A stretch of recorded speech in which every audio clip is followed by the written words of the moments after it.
almost coming a little too early every time. Sometimes I wonder if we should go back to one of the other 500 intros that we came up with. I know those I say intros. I say we are blessed though to have someone like you who can just sit down and riff. Oh no, man! You know? And then it's like, we don't like that one. Let's switch the intro. Right.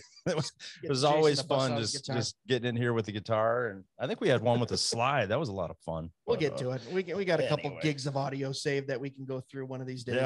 And update it. But I know you almost hold it for a beat and a half, which I like. Yeah, I always come in just a little bit early. Right. Gotta wait for it. Yeah. How you doing, Jason? Pretty good, man. Just enjoying the Michigan weather at the moment, I guess, if we have to talk about the weather every time we get on here. I know. But it's like weather hunting. But dude, the thing is like if it goes from 20 to 60 and then we have a bunch of tornadoes in Kentucky, I seriously think we had one go through. We might have. Where it was crazy the other night. Yeah. But anyway, it's hard to stay away from that weather conversation at the moment. Yeah, we'll get to it. It's Biden's climate change, right? That's right. Is that what we're going through? That's what he said. Okay. Yeah. I mean, it's all climate change, right? But no, I'm doing good. I don't know. It was a fun week. Did a little mini vacation about 30 minutes from here. Got back in studio. Good to see you as usual. Mm-hmm. I know we usually talk for a little longer, but I know we want to introduce this guest that we have on the line. Oh, yeah. And Jason, I am so glad that you reached out to him because I've watched his videos and some of the content he has. And his books are just amazing. But I'm gonna let you. Yeah. You want to do the official intro? Hey man, I am going to try to do this week. So let's see. Let's see what happens here. So C.R. Wiley. We are actually going to refer to him as Chris. Ooh, we get to say today. Chris. We were given permission, so that's okay. That's how close we are. All right. Yeah, exactly. No, great guy. Love all of his content. I just want to read a little bit of his bio from his website. Yeah. He hated 8th grade so much that he took it twice. Oh, okay. Love it. Fortunately, his imagination filled in what life left out. He drew a lot and actually got pretty good at it. Besides writing for magazines and publishing books, he has been a pastor, a college professor, a commercial real estate investor. Hey, Greg. Okay, let's talk. A landlord. Hey, well, no, you're not a landlord yet. No. And a building contractor. Man, oh man. He has been happily married for over 30 years, and he has 3 grown children. He resides in the state of Washington. He's written for so many magazines and he's written too many some great books. The Household and the War for the Cosmos was the one that gripped me, and that's why I decided to get a hold of Mr. C.R. Wiley. All right, welcome. Well, thanks for having me, guys. I like that applause track. That's great. I should have that go with me through my life. Every time I walk into a room, it should be turned on. we actually tell people we hire 100 people for each episode to activate for our guests in our little garage area. I like your studio there. That's fun. I like the look of it. Definitely. It's so good to have you on, Chris. Like we said in the intro, I mean, some of the stuff, the content you put out speaks to me. I know it speaks to Jason. It's for the time. Yeah, it really is. And definitely. I know when Jason reached out to you, we didn't really have a specific thing, but we said, we know if we threw out some subjects here, Chris could really jump on board with biblical fatherhood, masculinity, this day and age, right? We wanted to cover, and we're going to get into those things, but I know first we want to do a little newsy news and we want your input. So if you have something to say about a news story we talk about that's going on in the culture this week, we'll throw it to you and we'll definitely get your input too. But want to do some news? Let's do it. Let's go. News, the news, the newsy news, the news, the news, the news. We got some news. All right. Yeah. That is Tom Askell approved newsy news. Thank you, Mr. Tom Askell. You can catch his reaction on our YouTube channel or on Reform Funny Moments. He loved it. Because you guys are idiots. But pretty much. So the first newsy news story is from AP News. This was dropped on December 8th. Joining drag queens on TV show costs Indiana pastor his job. So Reverend, if you want to call him that, Craig Duke has been a Methodist minister for 3 decades, building a reputation as a staunch advocate for LGBT inclusion. his pastoral duties have now been terminated, the result of a bitter rift surfacing in his Indiana church after he sought to demonstrate solidarity by appearing in drag alongside prominent drag queens in the HBO reality series We're Here. Duke, 62, said he thought most of his 400-member congregation at Newburgh United Methodist Church shared his inclusive views, and he was taken aback when a prominent congregation member, soon backed by other churchgoers, circulated emails attacking him. You have thrown NUMC under the bus to elevate a minority of individuals, said one of the emails.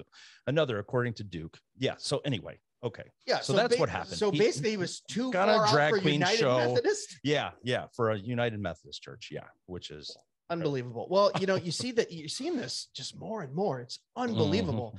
That's why, have to include everyone, right? I mean, with like the, you know, even like with Vody talking about the cultural Marxism and all that stuff going on. I mean, we're seeing this crazy shift. And I know Chris talks about this all the time too, but it's the normalization of these evil things, even within church denominations is insane. Right. Exactly.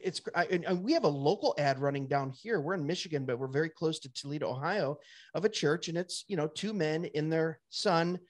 Oh, come to our church. You won't be judged. Come to our Christmas night special. And it's like, what are we doing here? Right. I mean, what's going on, Chris? Are we just going to keep seeing more and more of this, or what do we do as the church? Well, I do think we'll see more and more of it. I think it's going to play itself out to a point where things just can't be sustained any longer. But, you know, I think the thing that we need to kind of remember is that the United Methodist Church back in the day was sound, and when it came to biblical sexuality, orthodox, and it wasn't that long ago. Right. I know guys in that world.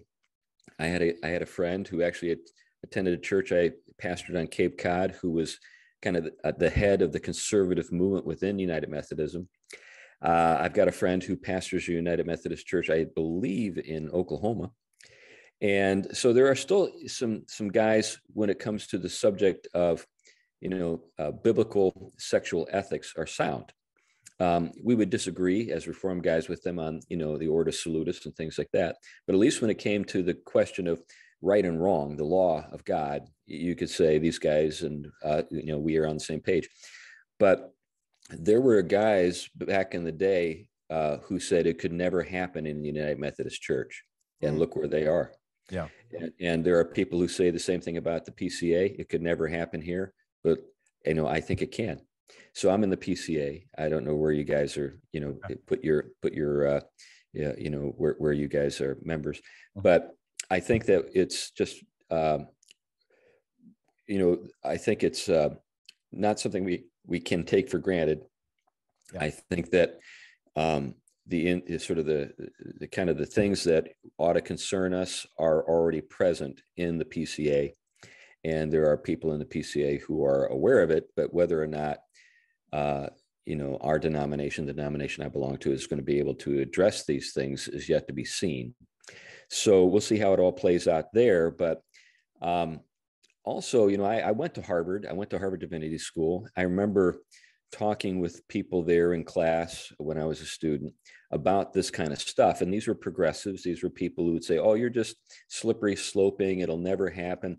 Well, I want you to know I was right. They were wrong. But I suspect that they were not being honest. I think they knew that things were going where they are going or have gone.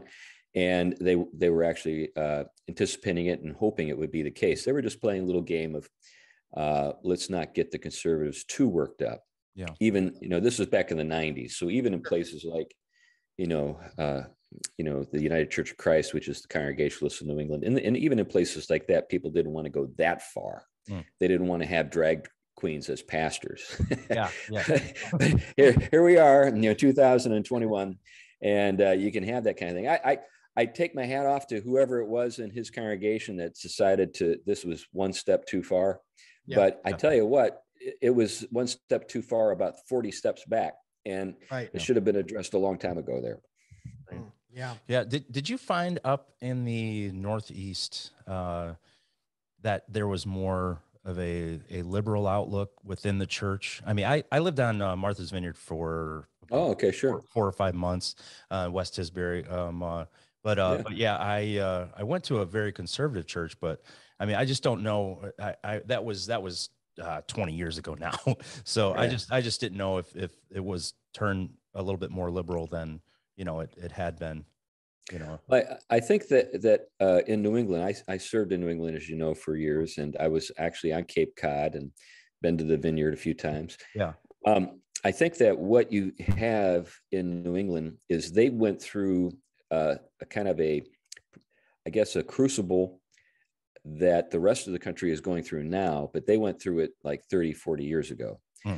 So the churches that I remember who were sound and orthodox on Cape Cod, when I was there, are still that way. But it's not because they were so much smarter or more spiritually, I guess, responsive to God's spirit or anything like that. It's just that they're kind of like been there, done that. Yeah. Gotcha. The church I belong to split over that in 1982. Oh, wow. Okay. Right. All right. Yeah. Yeah. I just didn't know if it got more progressive, since I will say, I am a member of the Southern New England Presbytery, even though I'm in Washington State. There are things that are, going on in some sort of areas of the reform world in New England that I am concerned about. Yeah. Yeah. I hear you. Yeah. Gotcha. No, it's crazy. Yeah, I'm a product of the 80s and 90s. I'm an 80s kid, and I just remember there was some like non-negotiables right nationally with churches on social issues, and now they all seem to not only be negotiable, but being flaunted. Right. We've come pretty far in a short period of time. Right. Let's move on to the second one. So obviously we got to touch on this. This is being recorded a couple days before you will be listening to it, listeners. But so you've heard that there was tornadoes. We alluded to it earlier at the opening. 50 different tornadoes that struck 8 different states, including Arkansas, Illinois, Indiana, Kentucky, Missouri, Mississippi, Ohio, and Tennessee. And we even got some up here in southern Michigan, some of that weather, high winds, gust, gales, trees down, things like that. They're estimating more than 100 people dead, and at least 80 of those in Kentucky. Yeah. But they're still counting. And man, we didn't even let the wind die down in the Biden administration already said, well, this is what happens when the planet warms up. It's climate change, and we need to clamp down. Well, first it was global warming, and then it was global cooling. Or global cooling. That's right. Man, Time Magazine in 1975, we're going into an ice age. We're all going to be frozen. 10 years later in the 80s, it's global warming. We're all going to burn. And it's in the 90s. Now it's just climate change. Exactly. It's hot or cold. Yeah. They don't know. Right. Okay? There's one entity that knows, and he's ruling and reigning on the throne right now. I don't know. I kind of fall on the climate change thing if we're going to touch on that. Right. Look, we have some type of impact, of course, right? I mean, there's laws of thermodynamics and energy being transferred and stuff like that. Is it to the extent that some paid scientists have said? I don't think so. Right. We actually now have more ice in the South and North Pole than we did 50 years ago since we started measuring it. But I think it's all control. I think it's, control through taxation, control through regulation. I mean, that's what the governments want. Yeah, that's what they do. What do you think, Chris? Obviously, our hearts go out to the families who lost people. Definitely in the tornadoes. But is this the end times, man? Yeah. Are we? Is your eschatology telling us that Christ is coming back any minute? Right. Well, I'm pushing 60, and I've seen this kind of thing before. I've seen big tornado outbreaks, maybe a dozen times. Yeah. And my oldest son and his wife live in Nashville, and they told me a little bit about what they went through just today. We were on the phone. But Club of Rome, I think it was 1972, the big study came out of the Club of Rome, and they were calling for all the same things you hear people calling for today. How long ago was that? It's going on 50 years. So I think I agree. I think there's a lot of freaky, alarmist kind of stuff, but I think a lot of these folks just justify their pay by getting people worked up and afraid and saying, I'm in charge and I'll help you out. So I just saw that. Are you guys familiar with the old science fiction dystopian film Soylent Green? No. Yeah, it came out, I think, in like 1972, Okay. and it predicted the sort of a kind of a global ecological kind of overpopulation crisis, and it stars Charlton Heston, and the film is situated in 2022, and in the film, the city of New York has like 40 to 50 million people, and it's just like this incredibly freaky situation in which people are actually recycling dead bodies to eat them. That's what Soylent Green is, but it's a big sort of cover up. No one's supposed to know. But when I was a kid in the 70s, that's the kind of world we lived in. We had Planet of the Apes, Omega Man, Soylent Green. It was a lot of nutty kind of environmental freak out, just like there is today. And so I've seen this movie before, you could say, and I've seen it more than once. So this is like my third or fourth time through this alarmism. So I'm a little jaded. And you still didn't get caught up in the sky yet. Yeah. That's right. With the naked rapture. Right. No, it is kind of crazy. I mean, age is a natural type of maturity. Obviously, there's discernment and wisdom that we seek after in the Bible. But yeah, I'm 40 this year, and I'm already kind of going, yeah, history kind of repeats itself. Yeah.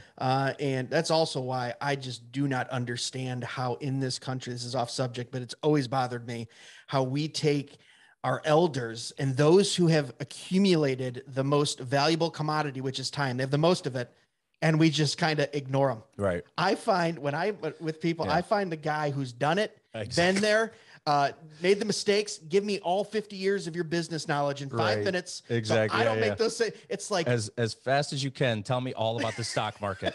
Right. They're just looking at you like, I can't do that, kid. But it's true though. It's like, man, oh man, when I started trading, I mean, it was one of those things. I was gobbling up all this information. It's like, you can get all the information you want. You can think that you're going to reinvent the wheel, but it's like, man, people have been trading on the stock market forever. So, just take some wisdom from the guy that's already done it, and then you'll make a little bit of money. But then again, go ahead and, buy Shiba Inu, Shiba Inu or whatever. That is not financial advice, by the way. Yeah, just making sure everybody knows that. Yeah, I can't. Entertainment purposes. Do you want to do one more? Or you want to bring it home? Yeah, no, let's go ahead and get into the subject. We've been kind of riffing quite a bit here. Oh. Yeah, unless you want to. I just like doing this. And that was. Oh, there we go. Okay. All right. You have a buttery smooth voice there, Jason. Yeah, right. Yeah, exactly. Well, let's get into it. So you talk a lot about this, Chris, and maybe we can just kind of start general and see where we go. My first inclination when we brought up these topics was the one that popped out to me is masculinity. It seems to be this hot button word. We had, first, second, and third wave feminism now that has kind of tried to define it. We have obviously biblical masculinity. We have secular masculinity, which I would say for a long time kind of modeled biblical masculinity. Now we see that kind of like, what's going on? Is it important to understand what masculinity is? Is there a difference between biblical masculinity and secular masculinity? Should we be teaching our children and our friends and people that we come in contact with how to model masculinity? What are you thinking? Well, yes. There we go. All right. Thanks so much for having. Yeah, right. Yeah, I think that men and women are different. That's where I start. I believe that this is scripted to creation. So I don't think that our efforts to kind of homogenize or make androgynous, human beings is going to work. I think that we're in a period of time where people have confused freedom with a kind of, autonomy, where you just can kind of like make it all up from scratch or zero. So I think that we'll come through this period of time. It may take a while for it to play itself out, but I think we'll come out on the other side of this time, and our children or our grandchildren or our great-grandchildren will look back on all the craziness that we're experiencing at the moment and say, what were they thinking? What was going on? So I think that kind of getting back in touch with just fundamental truths and not freaking out about all this other kind of stuff, but just kind of holding on to those things and sort of weathering the storm is what we need to do. When it comes to the subject of masculinity, I think that men and women were made for each other, which means that they're not made sort of interchangeably. They're not intended to sort of be swapped out, so that whenever you end up with some kind of attempt to, live without the other half, women trying to live without men or men trying to live without women, is just nuts. It just doesn't work. And furthermore, it's sterile. We need each other to have another generation. So all this kind of stuff is, in my mind, just basic creation truth. And we just need to stay in touch with that kind of thing. That basic creation truth is the reality that has been established by the Creator, and it also serves as a basis for understanding redemption. And that's one of the things I got into in my book, Household and the War for the Cosmos. So when it comes to doctrine, we cannot afford to go soft on these matters. We defend these truths not because of some political or cultural agenda. We defend these truths because we're speaking to reality. We're saying these things are real and true, and our understanding even of salvation, the world to come, depends on our understanding these truths. So I think these things are, just realities. Now, when it comes to masculinity, I think that there are certain characteristics that we associate with masculinity, and I think these things have been they've been slandered in the last 30 plus years. Yeah. And when you're slandered, if we think about it just as a human being, if you've been slandered, one of the things that is sort of I think paradoxical about having to live with slander is that the more you protest, the better you look, or the worse you look. In other words, thou protestest too much, the kind of, yeah. I think you just kind of have to live it down. I just think you have to kind of, because I do think because these things are real, you continue to live accordingly, but, and you do present, a reasoned defense when you're asked for one, or when one is required, but you don't get too worked up about having to carry the day, because reality carries the day. In the end, you just say, this is just the way the world is made. Show me what you got. So like, I lived in Cambridge. I lived right between Harvard and MIT for a decade. I have lots of encounters with people who disagree with me about everything. Mm-hmm. Yeah. And I would say, in effect, show me what you got. What do you got? Prove it. I hear your critiques. I give you some points for some things that you are saying, but show me a better way, and not just a couple of snapshots of a couple of lesbians with a kid. Yeah. Show me what you got over generations. Yeah, sure. So prove it. Prove you can do what you're talking about. Now, they know they can't. They always shut down at that point, but I think that's kind of where we are. God argues by his judgments in the real world. God doesn't spend a lot of time worrying about whether or not he's winning an argument. One way God wins the argument is just saying, okay, you're dead. you're off the stage. You wanted it your way. Okay. I'll give it to your way really hard. You get exactly what you want, and you're dead.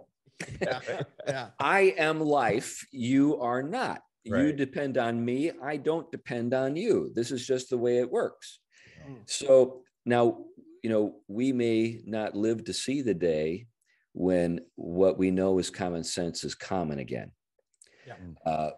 But it will come back. It just because they've got no game. So like another thing I do when I talk to these folks is I say, okay, I'm going to make a prediction. Everybody who thinks like you is dead in 100 years. You have no children. You're not having children. And the only way you can pass on what you have to the next generation is by taking over institutions that instruct other people's children. That's your strategy. You're like the Shakers. That's the game they played. So in terms of the long game, it's either us, the Christians, or the Muslims. What do you want? Yeah. Yeah. Yeah. Which people group, Right. which Exactly. you prefer. Yeah. I mean, I remember growing up and, with Rocky, Macho Man Randy Savage, Hulk Hogan, baby. I Yeah, mean, all these like really, really manly, tough, Arnold. I mean, Right. pumping iron, everything like that. And I mean, my dad, he was always like, yeah, run around the room, get strong, do push-ups, whatever, And now, I mean, it's like you're looked down upon if Sometimes, yeah. if you have that type of Toxic masculinity. Toxic That's masculinity. yeah. Yeah, exactly. And it's just very unfortunate where cancel culture has just attacked the man role in the manly well, should we call it manly role in the family? Just as a husband, as a leader, as the role model to their children. It makes me think of Ephesians 5:25. Husbands, love your wives as Christ loved the church and gave himself up for her, that he might sanctify her, having cleansed her by the washing of water with the word. But in the verses prior to, wives, submit to your own husbands as to the Lord.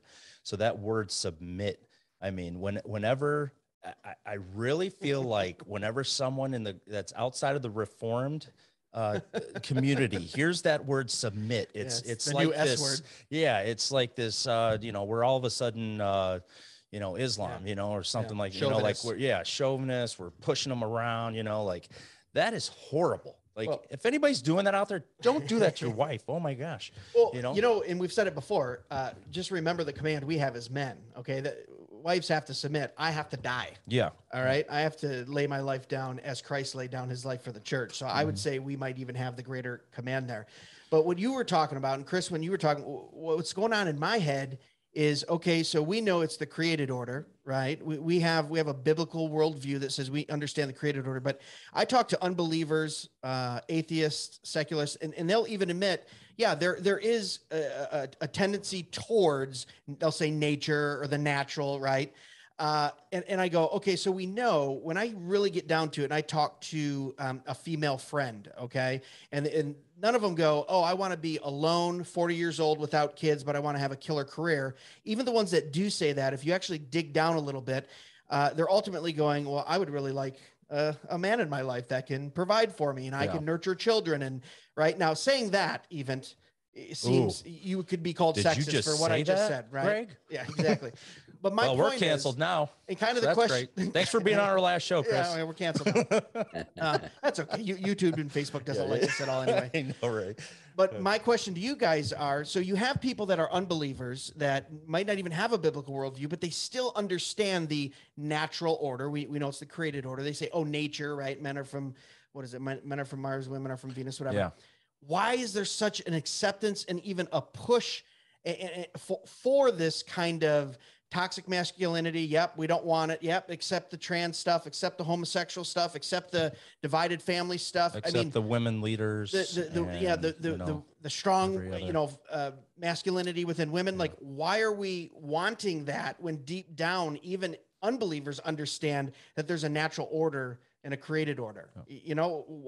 Why do you think that our society is seeking after that when they even know it's unnatural? I guess that's not really a good word to use, but I mean, what do you think that is, Chris? I mean, it's almost like we're seeking after something that will eventually destroy us, even knowing better deep down. Is that a bad premise, or nope? I don't know. Yeah, I think that's right. I think that we've seen it before too. It's one of the people that's a helpful guide in this respect, and this is not a full endorsement of what this person says. This is more when you hear it from someone like this, then you really know that they have no kind of axe to grind that's going to kind of serve your own agenda. Right. Camille Paglia. I'm not sure if you guys have ever heard of her, but she's teaches at in an art school in Philadelphia. But she wrote a book years ago entitled Sexual Persona. She's a lesbian, and she's a kind of a kind of a bomb thrower in a sense, that she says things that make a lot of people kind of crazy. She upsets a lot of people, but she's good at it, her analysis of kind of the cycles of civilizations and history. And even this transgender stuff, she says, we've seen this like 5 times, in different civilizations at different points, Rome, Egypt, etc. And there are certain conditions that seem to be in place every time. And one of those conditions is kind of a situation that we find ourselves in our culture today, where you've got decadence. Mm-hmm. And decadence, oftentimes when we think about decadence exclusively in terms of the excesses, sort of this, particularly the sexual excesses that you see in a decadent society. But what decadence is really kind of a symptom of is a deep loss of confidence in the purpose for your civilization. So people are no longer willing to make sacrifices. People are no longer willing to do the kinds of things that, say, the greatest generation did. When we think about the greatest generation, the World War II guys, the Depression, all that kind of stuff. Now, it's worth remembering that the generation prior to the greatest generation was also considered decadent.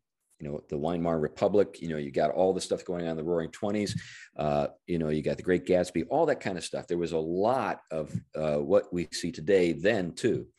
And it took a crisis to kind of bring people back to reality. So I think that a lot of the stuff we see today in our society, generally speaking, is people living on borrowed time, people living on borrowed capital, people living on knowing all the while that there's going to be a payday, but they're trying to get it while the getting is good. They're trying to get what they can while they can. And, we're talking about people that don't have, the spiritual disciplines or virtues to kind of get their act together without the crisis that calls it forth.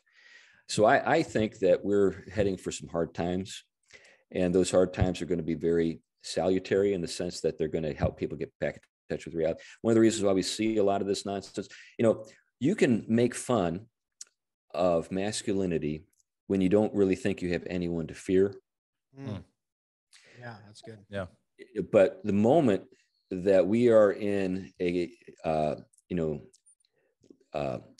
life and death struggle with the Chinese, when we go from Cold War to hot, all that crap is going to go out the window, and suddenly it's going to be Arnold Schwarzenegger movies all over again. Yeah, right. Can't wait for those. That's right. That's right. Hard on Christmas. That's right. But I do think that's the thing. A lot of these people just why should I look to a woman who's never really faced physical hardship, who's never really faced any kind of significant physical challenge, as a guide for how I should live my life as a man? Yeah. Woman, you don't have anything to tell me. If things really got bad, you'd be hiding behind me. Yeah. So why should I look at you as a source of, an authority when it comes to what it means to be a man? You have nothing to tell me. Yeah. No, so good. And I know we're kind of focusing on men here, but I kind of think we had it in our head to kind of make it a more for men kind of episode. Yeah. If we could. And I know we talked about masculinity. Did you have something you wanted to? No. Go ahead. Okay. Go ahead. Yeah. I was going to see if we could shift gears a little bit. So we talked a little bit about masculinity and kind of what it means and defines. So going to that, then we look at what is biblical fatherhood then, because I even know of some brothers in the Lord who are self-professed Christians who understand what masculinity maybe should be, but don't understand the role of a biblical father, right? Biblical man and a biblical father. And they're almost getting caught up in this. And it's usually the younger generation, guys younger than me. It's happy wife, happy life. Mentality, right? That's not a bad mentality to have, though. Well, yeah. But it can't be your only mentality, right? Right. So maybe we talk a little bit about, maybe you can give out a couple bullet points too of how you view biblical fatherhood and biblical manhood then. Chris, what do you think? Well, I think that barring some kind of physical problem and barring a call to a celibate life, like the Apostle Paul, then every man should aspire to be a father. And if that's something that you understand, then, naturally you're going to look for a wife that, you want to be the mother of your children, a woman that possesses the kind of virtues and character traits and that will complement you as the mother of your children. So, those things in mind, if that's kind of the starting point, then, it kind of proceeds from there. I think a lot of the guys I suspect a lot of the guys you're referring to, Greg, these young guys who are kind of looking to understand, say, masculinity or fatherhood or manhood, almost in a vacuum without reference to children or a wife, are kind of living in their own heads, or they're living, but with a kind of red pill, manosphere set of definitions. One of the things that's been encouraging to see in the manosphere, I don't know if you guys have ever gotten into that world or thought about it at all, is a lot of those guys are coming to Christ. A lot of them are, moving in a direction where they've had about as many women as you can have. They've done about as many things as you can do, and they're empty. Yeah, they've had all the experiences. They've done all the things that they learned you could do in a James Bond movie. Yeah, and now they're finally like, well, I feel empty. Why is that? Well, it's because, you were made to be a father and a husband. That's part of God's, sort of purpose for all of those masculine things that you were engaged in without kind of an actual purpose to serve that bigger than your own ego. Yeah. So, yeah, I'd say that, when you get in touch with that, then it kind of takes you on a journey. How do my masculine virtues serve somebody beside my own ego? Ooh, that's and good. then when you get to that point, then everything changes, and women can actually look at masculine traits as a gift rather than a threat. Because I think most women, or many women in our society today, whether because they've been raised to think this way or just because of bad men they've known, think of those masculine sort of characteristics as being ways for men to kind of take advantage of them. So, the only way you can address that is kind of live it down, and that's by doing it the right way. Correct. Yeah. Yeah. No, he's so right. Yeah. No, this is awesome. I feel like I'm listening to the Theology Pugcast right now. I love it. If you guys haven't heard the Theology Pugcast, it's one of our favorites. One Sunshine. It's C.R. Wiley and Dr. Thomas Price. Just such a great podcast. I'm always listening to it, rewinding. What did he just say? What? Oh my gosh, these guys are so smart. But I was going to ask, can you kind of speak on the traits of a biblical man, just like that side of, the role of a man, it used to be cool to seek after holiness, but now it's like, look down upon. Yeah. It's like, what are you trying to do? No, God's going to forgive you for everything. Just keep going. You stamped your ticket. You do a pretty good Joel Osteen. Hey, thank you. I got $600,000 in this wall over here. Right. But some qualities we're looking for. Yeah, we got men listening. Yeah, I think certainly pursuing holiness is important, but we expect our wives to do that too. Mm-hmm. So that's a thing that we're all supposed to do, men and women. Yeah. I think that my friend Aaron Wren reflects on this a lot. I don't know if you guys are familiar with Aaron. Yep. But he noted that there were these guys. I won't name any names, but they kind of peddled this idea that if you were, a really, kind of sensitive Christian guy, that girls would find you attractive. Mm. And what that was, it was a ticket to the friend zone for many, many guys. Yeah, definitely. Yeah. What girls are looking for is not along that line. What girls are often looking for, they don't necessarily know how to put into words. It's not like they're like got a list of character traits and they're checking them off or something like that. It's kind of a feel. And so I've talked to my daughter about this. I've talked to my daughters-in-law. I've got 2 daughters-in-law. And I've, just kind of said it, kind of thinking out loud with them about this whole thing. And one of the things that all 3 of the young ladies that I'm related to say is that they really want a guy who's got a plan. And the plan is not them. It's not just kind of living for them. It's more like the dude on the bike who says, "Hey babe, I'm going somewhere nice. Want to come with me?" Yeah. That's the kind of guy, man. That's it. Those are the kind of guys girls like. A guy with a plan who's going somewhere, and who's got enough confidence to say, "This is what I'm going to do, and I'd like someone to go with me. Would you like to come with me?" Now, that doesn't mean that a woman necessarily has nothing in her life that has anything to do with or nothing to do with a guy. A woman can still have her own interests and her own pursuits and stuff like that. But what a woman finds attractive is a man who's moving somewhere. You think about it this way: when you're sitting like on your front porch and you're looking out over a big field and you see some movement in the distance, it catches your eye. The same thing with a woman and a man. She sees some movement. He's going somewhere. It catches her eye, and so she's like, "Well, what's he doing? Right. What's he up to? Does it look like he's going to actually be able to pull it off?" Those kinds of things. So maybe I should go for that bike ride. That's right. So, she's thinking about this. Now, like I said, she doesn't necessarily spell it all out or have it written all down. It's kind of a feel. Sure. And a lot of guys have failed to kind of, they failed to pick up on those things. And so they're not behaving in ways that make them attractive.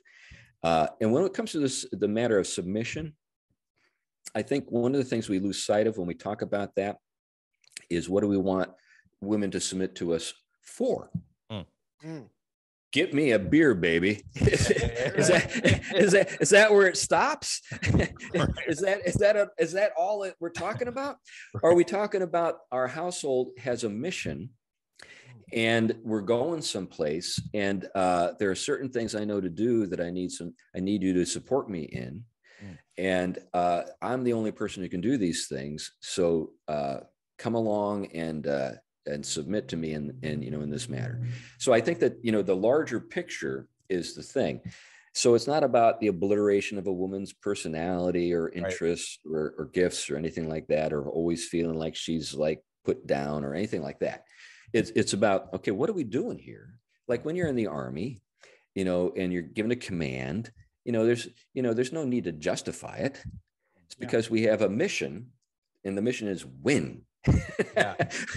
We want to win. If we're going to win, we all have to work together. And that means that there has to be somebody in charge to kind of sort of direct us in the effort and all that kind of stuff. And just because you're in charge too, doesn't mean you can't take advice. Yeah. I was just going to say that. Yeah, exactly. Yeah.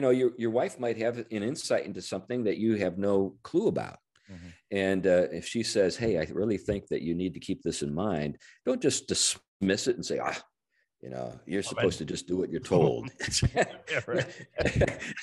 No, you're like, "Oh, really? Okay. What am I missing here? Explain it to me." Right. That kind of stuff. And then if she's right, you know what leadership does?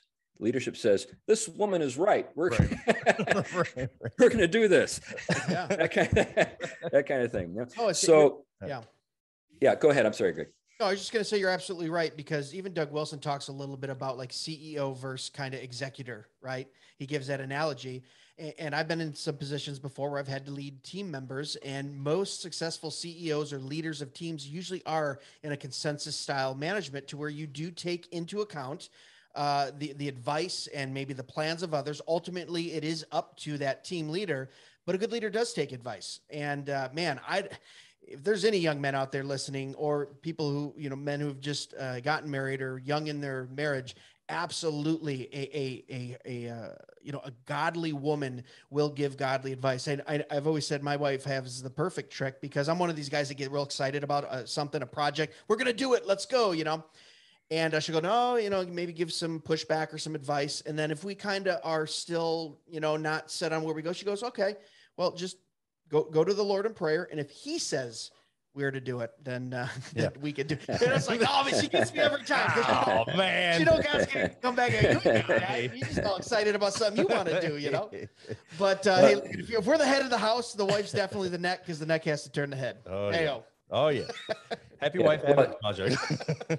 Like it's fun that you mentioned Doug. Doug's a friend of mine, you may know, and I've been in Doug's house several times. I've had my wife and I and he and Nancy have had dinner, several times, and I've been in situations where I've been with his entire family. I've seen him with his kids, his grandkids, and all that kind of stuff, and he is not what people think. In those everything you think is the case is not the case. I've been in settings where everybody else is talking and Doug is just sitting there smiling, kind of like watching what's going on. and when you're with Nancy and Doug, Nancy's talking about 80% of the time. just so people know. That's so great. I love it. Well, let's as we kind of finish this out here, I did want to get onto one more subject here, because we kind of laid entrepreneurship, because I know in your bio you said you're a commercial real estate investor. I'm a commercial and residential broker for about 10 years. Jason is an investor and day trader. Can I? I'm a day trader, swing trader. I'm a little bit of everything. So we both own our own businesses. That's why we can do weird stuff like this, which all glory to God. Yeah. Amen. But that kind of piqued my interest when you said, hey, woman's looking for a man with a plan. We kind of both jumped, I left a 6-figure job with health insurance to go, let's go start a real estate business in 2010 when real estate you know what I mean?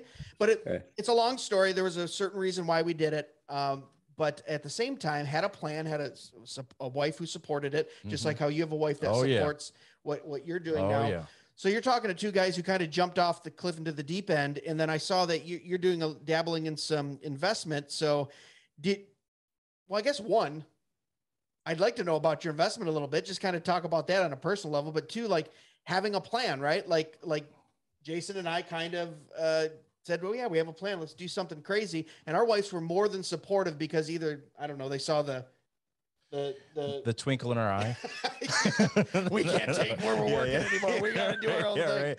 I can't work at Ford Motor Company anymore. No. Yeah, right. But what's your what do you got going on in real estate right now? That's just a personal interest, since I'm in real estate too. Yeah, well, I've kind of dialed back over the years. At one time, I had 18 tenants in 3 states in New England, so I was pretty deep in. I sold everything before the crash in 2008. Wow. So I saw it coming. Yeah. Anyone who tells you that no one saw it coming is clueless. Yeah. A lot of people saw it coming, people on the ground. By the way, Greg, you got back in at a good time. In 2010, that was exactly the time you should get in. Yeah. So, but I think, so I still have properties back in Connecticut. My second son manages them for us.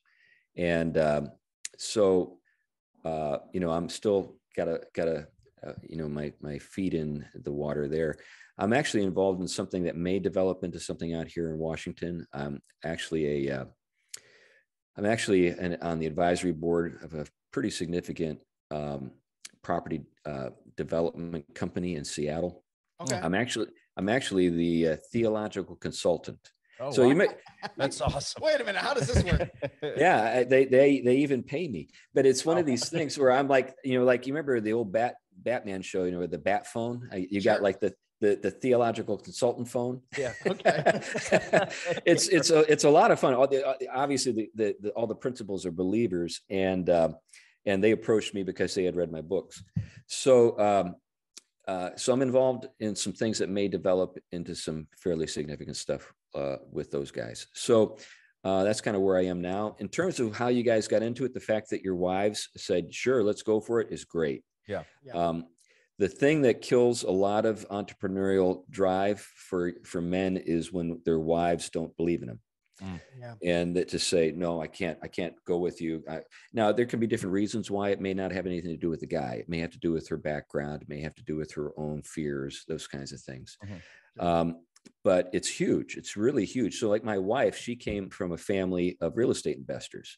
So my wife is like the uber feminine type. She actually is kind of a cross between a beautician and a kindergarten teacher. So she's like the ultimate, and she teaches piano. So she's got, this, and she's a pastor's wife, and she's very loved by the churches that we've served.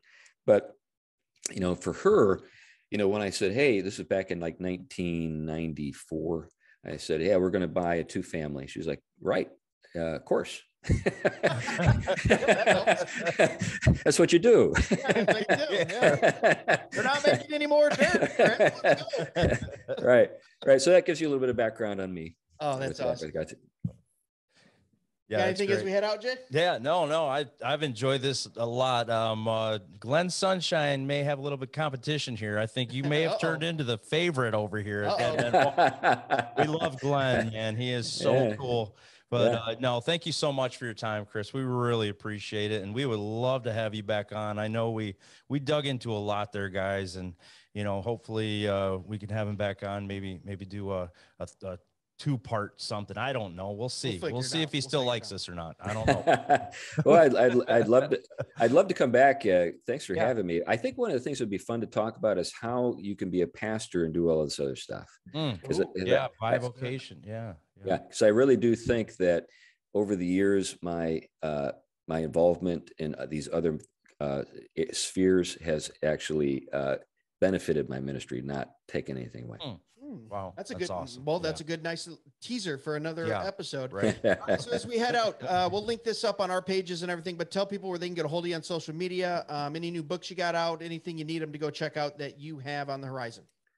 Yeah, well, I've got a number of books that you can get, anywhere you buy books. But I got a new one that should be coming out this week called In the House of Tom Bombadil, and it's obviously a Tolkien thing.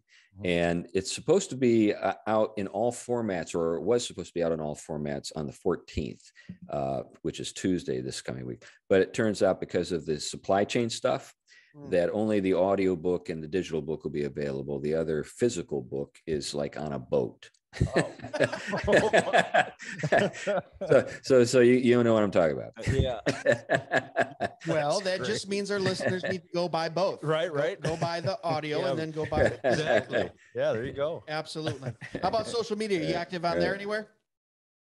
Well, yeah, I'm on Facebook. I don't do anything on Twitter. I got tired of being awakened, in the middle of the night with lesbians trying to get me canceled. So I said, that's it. I'm done with this. You did the old reverse cancel. Jumped off of Twitter. Yeah, exactly. So did I. There you go. Awesome. Well, Chris, we appreciate you coming on. It was such a good conversation. I know we went a little bit long, but it was worth it. Yeah. Guys, as always, we appreciate you listening. Be sure to check out some of the stuff, and we'll link up to Chris's books and his stuff on our page. And then make sure you check out dmwpodcast.com too. We have all kinds of new merch out there. I can still get to you in time for Christmas. And we appreciate you listening, sharing the podcast. That's the only way that we grow. We don't do any advertising here. Just strictly you guys hearing the guests and hearing us talk, and then sharing it with a friend, and hopefully bringing glory to God in the process. Jason, anything before we're out? No, thank you guys. All right, guys, as always, God bless.